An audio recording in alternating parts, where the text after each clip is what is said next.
மாணவ கண்மணிகள் அனைவருக்கும் என் இனிய காலை வணக்கங்கள். மாணவ கண்மணிகள் அனைவரும் நலமாக உள்ளீர்களா? மாணவ கண்மணிகள் தங்களுடைய வழிபாட்டினை கூறிவிட்டீர்களா? நன்றி. நான் ஒரு நல்ல ஆசிரியர். நான் உங்களுக்கு தாயாகவும் தந்தையாகவும் இருந்து முறையான கல்வியை அன்புடன் போதிப்பேன். நான் ஒரு நல்ல ஆசிரியர். நான் உங்களுக்கு தாயாகவும் தந்தையாகவும் இருந்து முறையான கல்வியை அன்புடன் போதிப்பேன். நான் ஒரு நல்ல ஆசிரியர். நான் உங்களுக்கு தாயாகவும் தந்தையாகவும் இருந்து முறையான கல்வியை அன்புடன் போதிப்பேன். அனைவருக்கும் என் இனிய காலை வணக்கங்கள். மாணவ கண்மணிகளே, நாம் நேற்று பார்த்த பாடப்பகுதியானது ஓ என் சமகால தோழர்களே என்பதை பற்றி பார்த்தோம். கிளிக்கு இறக்கை இருக்கும் வரைக்கும் வானம் என்பது தூரமில்லை. பூமியில் முளைக்கும் விதைக்கு பூமியானது பாரமாக இருப்பதில்லை. சாதிக்க நினைக்கின்ற இளைஞர்களுக்கு மண்ணில் சாதனை செய்வதற்கு எத்தனையோ வழிகளானது இருக்கின்றது. பாய்ந்து ஓடும் இளைய நதி போன்ற இளைஞர்களை அறிவியல் சாதனை என்னும் நிரம்பாத பள்ளத்தை நீங்கள் நிரப்ப வாருங்கள். காய்ந்த நிலத்தில் கதிர்களை விளைவிப்பதைப் போல பல அறிவியல் விந்தைகளை நிகழ்த்துங்கள். முன்னோர் கூறிய அறிவுரைகளை ஏற்றுக்கொண்டு வாழ்வில் அவற்றை கடைப்பிடித்தால் என்றும் துன்பம் என்பது வராது. பொறுமை, அடக்கம் என்னும் கட்டுப்பாட்டை இழக்காதீர்கள். கூட்டு புழுக்கள் பல வண்ண புடவைகளாய் மாறுவதைப் போல நீங்களும் இவ்வுலகில் வெற்றியை காணலாம். அறிவை மறந்து உணர்ச்சியால் நிலை தடுமாறி நடக்காதீர்கள். எரியும் திரியை இழந்த நெருப்பு பற்றி அவ்விடத்தையே அழித்துவிடும். அதுபோலத்தான் அறிவை மறந்த உணர்ச்சி தொலைந்துவிடும். பழையவையெல்லாம் பழமையல்ல, பண்பும் அன்பும் பழையவைதாம். இனத்தையும் மொழியையும் பழமை மாறாமல் புதுமையாய் மாற்ற இளையோர் கூட்டம் கற்றுக்கொள்ள வேண்டும். அறிவியல் என்னும் வாகனத்தில் ஆளும் தமிழை நிறுத்துங்கள். கரிகாலன் கட்டிய கல்லணை போன்ற தமிழர்களின் பெருமைகளை கணினிப்புரியினுள் பொருத்தி இந்த உலகத்திற்கு தெரியப்படுத்துங்கள். ஏவும் அம்புபோல் அடிமை கூட்டங்களாய் இருக்காதீர்கள். அவ்வாறு இருந்த இனத்தை மாற்றுங்கள். ஏவுகணையில் கூட தமிழை எழுதி எல்லா கோள்களிலும் ஏவி தமிழை பரப்புங்கள் என்று கவிஞர் வைரமுத்து அவர்கள் குறிப்பிட்டிருந்த பாடலை பற்றி நாம் நேற்று கண்டறிந்தோம். மாணவ கண்மணிகளுக்கு நன்கு புரிந்திருக்கும் என எண்ணுகின்றேன். இன்று நாம் காண்பது உயிர் வகை. உயிரினங்களினுடைய வகைகளை பற்றி தொல்காப்பியர் கூறுவது யாவை என்பதை பற்றி நாம் பார்க்க இருக்கின்றோம். பாடப்பகுதிக்குள் செல்லலாமா மாணவர்களே?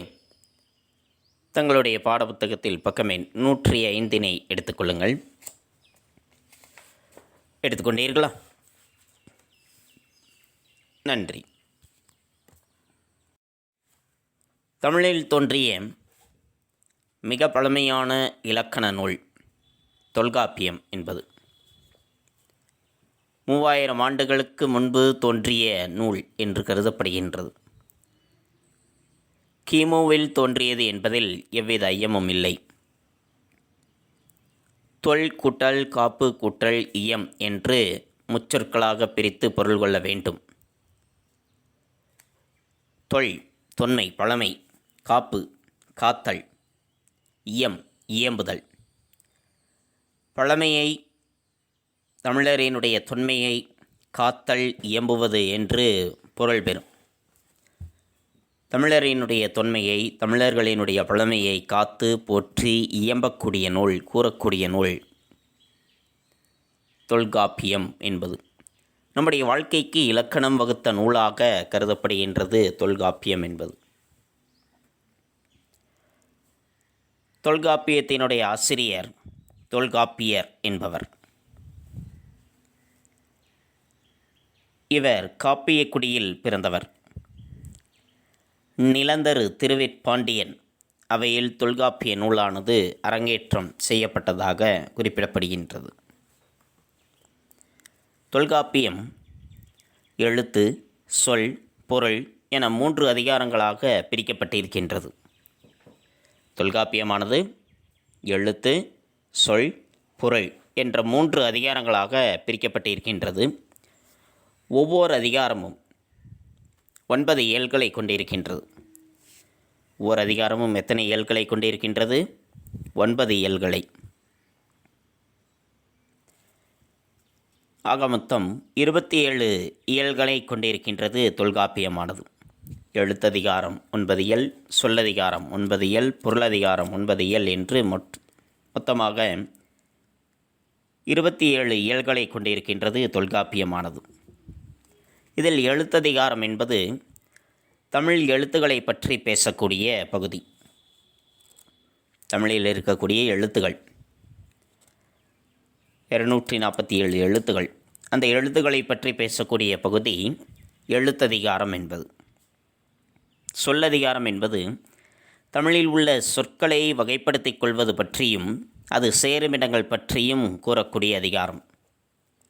தமிழில் இருக்கக்கூடிய சொற்களை வகைப்படுத்திக் கொள்வதை பற்றியும் அது சேருமிடங்கள் பற்றியும் கூறக்கூடிய அதிகாரம் சொல்லதிகாரம் என்பது. பொருளதிகாரம் தமிழர்தம் அகம் புறம் சார்ந்த வாழ்வியல் நெறிகளையும் தமிழ் இலக்கிய கோட்பாடுகளையும் இந்த அதிகாரமானது விளக்குகின்றது. பொருளதிகாரம் என்பது தமிழர்களினுடைய அகம் புறம், அவர்களுடைய இல்லற வாழ்க்கை, போர் வாழ்க்கை, இவற்றை சார்ந்த வாழ்வியல் நெறிகளையும் தமிழ் இலக்கிய கோட்பாடுகளையும் பற்றி விளக்கக்கூடியது பொருளதிகாரமானது. இந்நூலில் பல அறிவியல் கருத்துக்களானது இடம்பெற்றிருக்கின்றது. குறிப்பாக பிறப்பியலில் எழுத்துகள் பிறக்கக்கூடிய இடங்களை உடற்கூற்றியல் அடிப்படையில் விளக்கியிருப்பதை அயல்நாட்டு அறிஞர்களும் வியந்து போற்றுகின்றார்கள். இது தமிழர்களினுடைய அறிவாற்றலுக்கு சிறந்த சான்றாக இருக்கின்றது. அப்படி உயிர்களினுடைய வகைகளை பற்றி இந்த பாடத்தில் நமக்கு பாடப்பகுதியாக கொடுக்கப்பட்டிருக்கின்றது. எதனுடைய அடிப்படையில் உயிர்களானது வகைப்படுத்தப்படுகின்றன? ஓரறிவு, ஈரறிவு, மூவறிவு, நாலறிவு, ஐந்தறிவு, ஆறறிவு என்று எவ்வாறு வகைப்படுத்துகின்றார்கள் என்பதை பற்றி இன்றைய பாடப்பகுதியில் குறிப்பிடப்பட்டிருக்கின்றது. பாடப்பகுதிக்குள் செல்லலாமா மாணவர்களே? நன்றி. உயிர் வகை. கண்டு கேட்டு உண்டு உயிர்த்து உற்றறியும் ஐம்புல உணர்வுகளின் வாயிலாகவே அறிவு என்பதை நாம் பெறுகிறோம். கண்டு கேட்டு உண்டு உயிர்த்து உற்றறியும் ஐம்புல உணர்வுகளின் வாயிலாக. கண்டு காணுதல். காணுதல் என்பது நம்முடைய கண்கள் வாயிலாக நாம் காணுகின்றோம். கேட்டல். கேட்டல் கேட்டல் உணர்வு எதன் வாயிலாக நாம் பெறுகின்றோம்? செவியின் வாயிலாக. உண்டு உண்ணுதல், சுவைத்தல் எதன் வாயிலாக? வாயின் வாயிலாக. உயிர்த்து. உயிர்த்து உயிர், உயிர்ப்போடு இருப்பது எதன் வாயிலாக? சுவாசித்தல் என்பது மூக்கு. உற்றறிதல், உற்று அறிந்து கொள்வது எதன் வாயிலாக உற்றறிந்து கொள்கின்றோம்? மெய், நம்முடைய உடல். மெய், வாய், கண், மூக்கு, செவி, இந்த ஐம்புல உணர்வுகளின் வாயிலாகத்தான் நாம் அறிவு என்பதை பெறுகின்றோம். கண்ணால் காணுதல், காதால் கேட்டல், வாயால் உண்ணுதல், மூக்கால் சுவைத்தல், மூக்கால் நுகர்தல், நம்முடைய மெய்யினால் உடலினால் உற்றறிதல், இந்த ஐம்புல உணர்வுகளின் வாயிலாகத்தான் நாம் அறிவு என்பதையே பெறுகின்றோம். இதற்குரிய பொறிகளாக இருக்கக்கூடிய கண், காது, வாய், மூக்கு, உடல் என்ற 5 உறுப்புகளில் எது குறைந்தாலும் குறிப்பிட்ட ஒரு அனுபவத்தை நாம் இழந்து விடுவோம். இந்த ஐம்புலன்கள் மெய், வாய், கண், மூக்கு, செவி என்ற ஐம்புலன்களில் ஏதேனும் ஒரு உறுப்பு குறைந்தாலும் சரி, அந்த குறிப்பிட்ட அனுபவத்தை நாம் இழந்து விடுவோம். இப்போ கண் இல்லை என்றால் நம்மால் காண முடியாது. ஒரு இயற்கையினை கண்டு ரசிக்க முடியாது. காது கேட்கவில்லை என்றால் இனிமையான பாடல்களை நம்முடைய காதால் செவியார கேட்க முடியாது. மூக்கு சுவாசித்தல். உடல் உறுப்புகள் சரியான வளர்ச்சி என்பது இல்லை என்றால் எதனையும் உற்றறிய முடியாது. வாய் பேச முடியவில்லை என்றால் நம்மால் நற்சொற்களை, இனிய சொற்களை பேசுதல் என்பது இயலாத ஒன்றாக இருக்கும். ஆக இந்த 5 உறுப்புகளில் ஏதேனும் ஒன்று குறைந்தாலும் சரி, ஒரு அனுபவத்தை நாம் இழந்து விடுவோம். ஆனால் அனைத்து உயிரினங்களுக்கும் இந்த புலன் அறிவுகள் எல்லாம் இருப்பதில்லை. அனைத்து விதமான உயிர்களுக்கும், இவ்வுலகில் இருக்கக்கூடிய மரம், செடி, கொடிகள், பறவைகள், விலங்குகள், பூச்சிகள், புழுக்கள் என்று இருக்கக்கூடிய அனைத்து உயிரினங்களுக்கும் இந்த 5 புலன் அறிவுகளும் எல்லாமுமே இருப்பது இல்லை. ஒரு சிலவற்றிற்கு ஒன்றொன்று இருக்கும், ஒரு சிலவற்றிற்கு 2 இருக்கும், ஒரு சிலவற்றிற்கு 3, ஒரு சில உயிரினங்களுக்கு 4, ஒரு சில உயிரினங்களுக்கு 5 என்று இருக்கும். இதை கொண்டுதான் உயிரினங்களை புலன்களினுடைய அடிப்படையில் எத்தனை புலன்கள் இருக்கின்றன என்ற அந்த எண்ணிக்கையினுடைய அடிப்படையில் நம்முடைய முன்னோர்கள் பகுத்து வைத்திருக்கின்றார்கள். எந்தெந்த உயிர்களுக்கு என்னென்ன புலன்கள் இருக்கின்றன, கண் எதற்கு இருக்கின்றது, காது எதற்கு இருக்கின்றது, வாய் எதற்கு இருக்கின்றது, மூக்கு எதற்கு இருக்கின்றது, உடல் எதற்கு இருக்கின்றது என்று அதனுடைய அடிப்படையில் எத்தனை புலன்கள் இருக்கின்றன என்பதனுடைய அடிப்படையில் நம்முடைய முன்னோர்கள் பகுத்து வைத்திருக்கின்றார்கள். 6வது அறிவு மனத்தால் அறியப்படுவது. மனம் நம்முடைய உள்ளத்தினால் அறியப்படுவது 6வது அறிவு என்பது. இதனை வைத்துதான் உயிரினங்களை வகைப்படுத்துகின்றார்கள். அதனை பற்றியதுதான் இந்த பாடலானது. இது நமக்கு மனப்பாட பாடலானது மாணவர்களே. ஒன்றறிவது உற்றறிவதுவே, 2 அறிவது அதனோடு நாவே, 3 அறிவது அவற்றோடு மூக்கே, 4 அறிவதுவே அவற்றோடு கண்ணே, 5 அறிவதுவே அவற்றோடு செவியே, 6 அறிவதுவே அவற்றோடு மனனே, நேரிதின் உணர்ந்தோர் நெறிப்படுத்தி நேரே.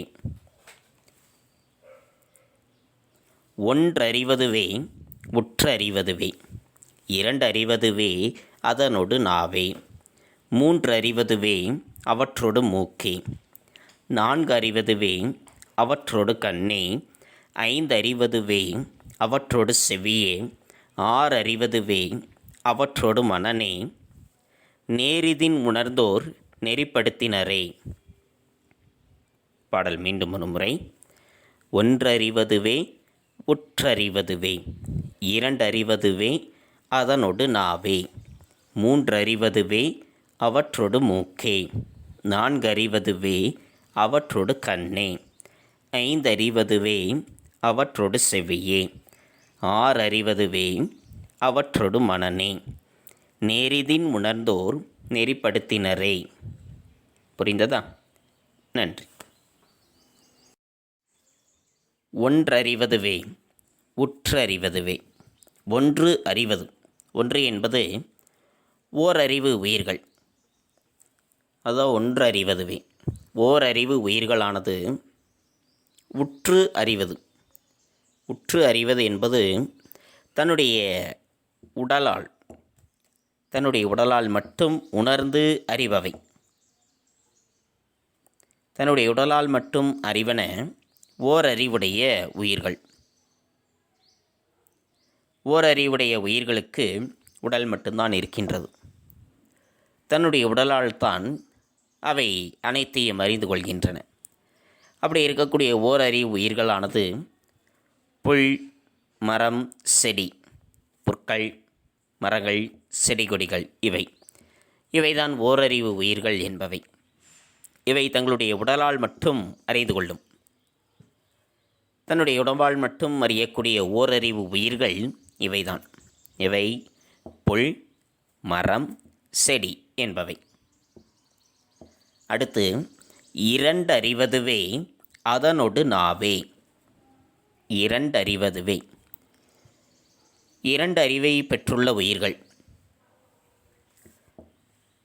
ஈரறிவுடைய உயிர்கள்.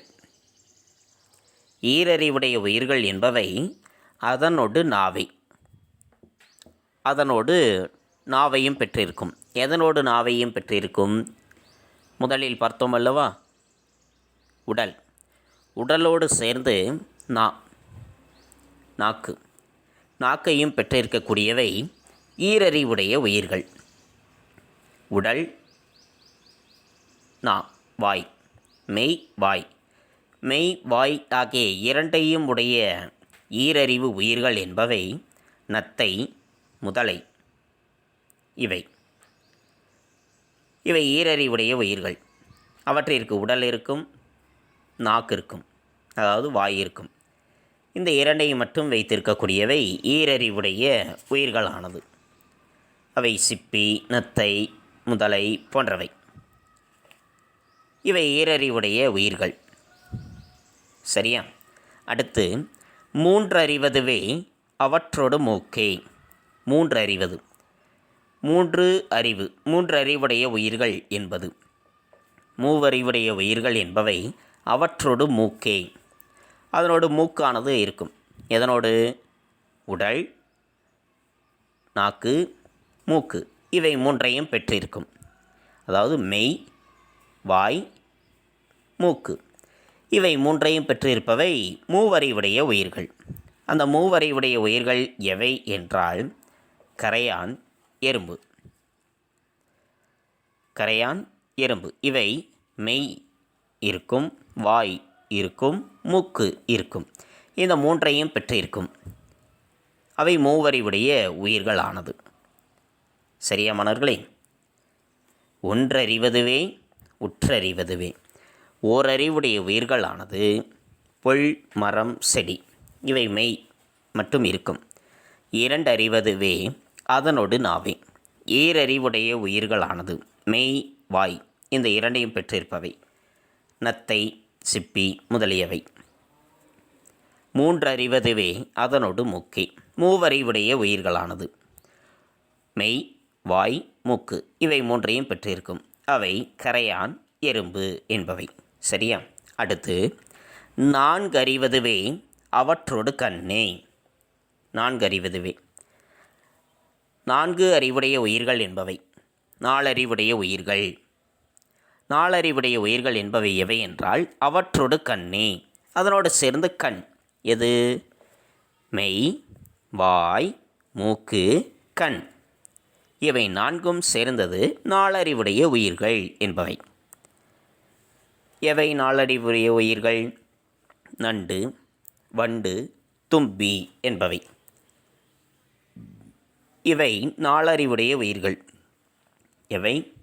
நண்டு, வண்டு, தும்பி என்பவை. இவை நாலறிவுடைய உயிர்கள்.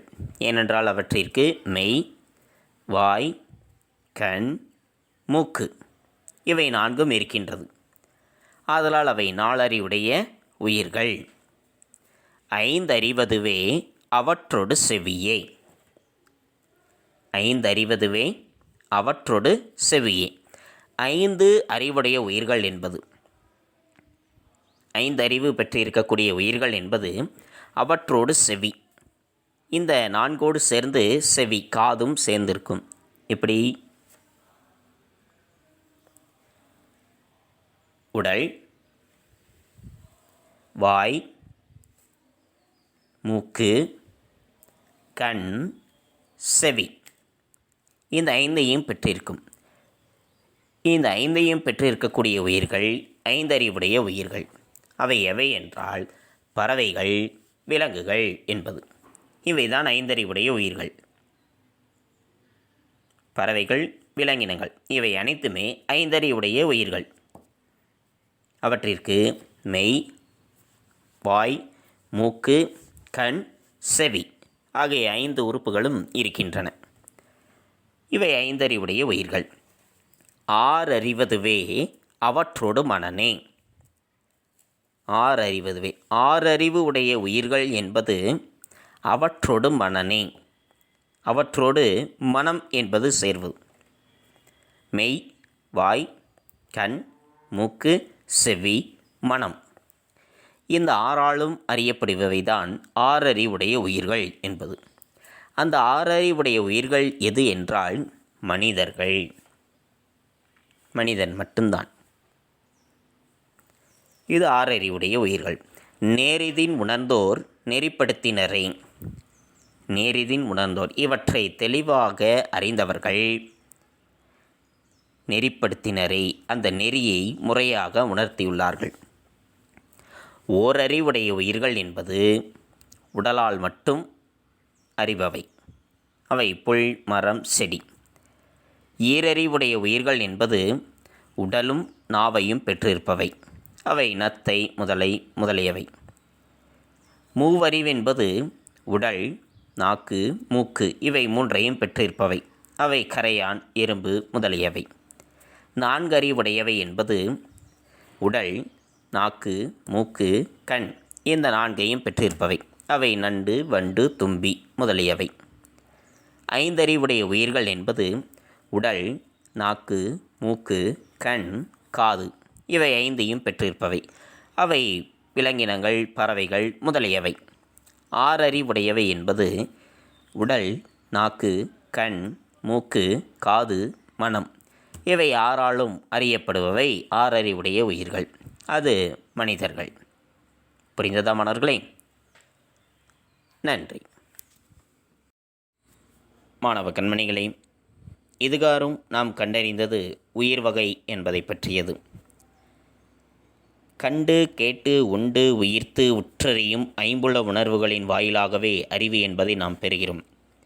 இதற்குரிய பொறிகளான கண், காது, வாய், மூக்கு, உடல் என்னும் 5 உறுப்புகளில் எது குறைந்தாலும் குறிப்பிட்ட ஒரு அனுபவத்தை இழந்து விடுவோம்.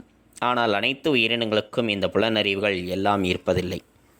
இதை கொண்டு உயிரினங்களை புலன்களின் எண்ணிக்கையை அடிப்படையில் முன்னோர் பகுத்திருக்கின்றார்கள். உடலால் மட்டும் அறிவன ஓரறிவு உயிர்கள். அவை புல், மரம், செடி. உடலாலும் நாவாலும் அறிவன 2 அறிவு உயிர்கள். அவை நத்தை, முதலை. உடல், நா, மூக்கு ஆகிய 3ஆலும் அறிவன மூவறிவு உயிர்கள். அவை கரையான், எறும்பு என்பவை. உடல், நா, மூக்கு, கண் இவை 4ஆலும் அறிவப்படுபவை 4 அறிவு உயிர்கள். அவை நண்டு, வண்டு, தும்பி என்பவை. உடல், நா, மூக்கு, கண், காது இவை 5ஆலும் அறியப்படுபவை 5 அறிவு உயிர்கள். உதாரணத்திற்கு விலங்கினங்கள், பறவைகள் என்பவை. உடல், நா, மூக்கு, கண், காது, மனம் இவை 6ஆலும் அறியப்படுபவை 6 அறிவுடைய உயிர்கள். உதாரணத்திற்கு மனிதர்கள். இவற்றை பற்றித்தான் இன்றைய பாடப்பகுதியில் நாம் கண்டறிந்தோம். மாணவ கண்மணிகளுக்கு நன்கு புரிந்திருக்கும் என எண்ணுகின்றேன். அடுத்து நாம் காண்பது பாடப்புத்தகம் படித்தல். பாடப்புத்தகம் படித்தல் பக்கம் எண் 105 மற்றும் 106. பக்கம் எண் 105இல் உயிர் வகை என்பதில் ஆரம்பித்து பக்கம் எண் 106இல் நூல்வெளி வரைக்கும் மாணவ கண்மணிகள் பாடப்புத்தகம் படித்தலாக எடுத்துக்கொண்டு எழுந்து நின்று உறக்க படியுங்கள். தங்களுடைய படித்தல் பயிற்சியினை சற்று மேம்படுத்திக் கொள்ளுங்கள். அடுத்து நாம் காண்பது வீட்டுப்பாடம். வீட்டுப்பாடம் பக்கம் எண் 117. 117இல் 3வது வினா, குறுவினா. 3 அறிவதுவே அவற்றோடு மூக்கே, 4 அறிவதுவே அவற்றோடு கண்ணே, 5 அறிவதுவே அவற்றோடு செவ்வியே. இவ்வடிகளில் தொல்காப்பியர் குறிப்பிடும் 3 அறிவு, 4 அறிவு, 5 அறிவு உயிர்கள் யாவை என்பது. அதற்குரிய விடையானது தங்களுடைய பாடப்புத்தகத்தில் பக்கம் எண் 105இல் இடம்பெற்றுள்ளது. பக்கம் எண் 105 அல்ல, 106. 106 எடுத்துக்கொண்டீர்களா?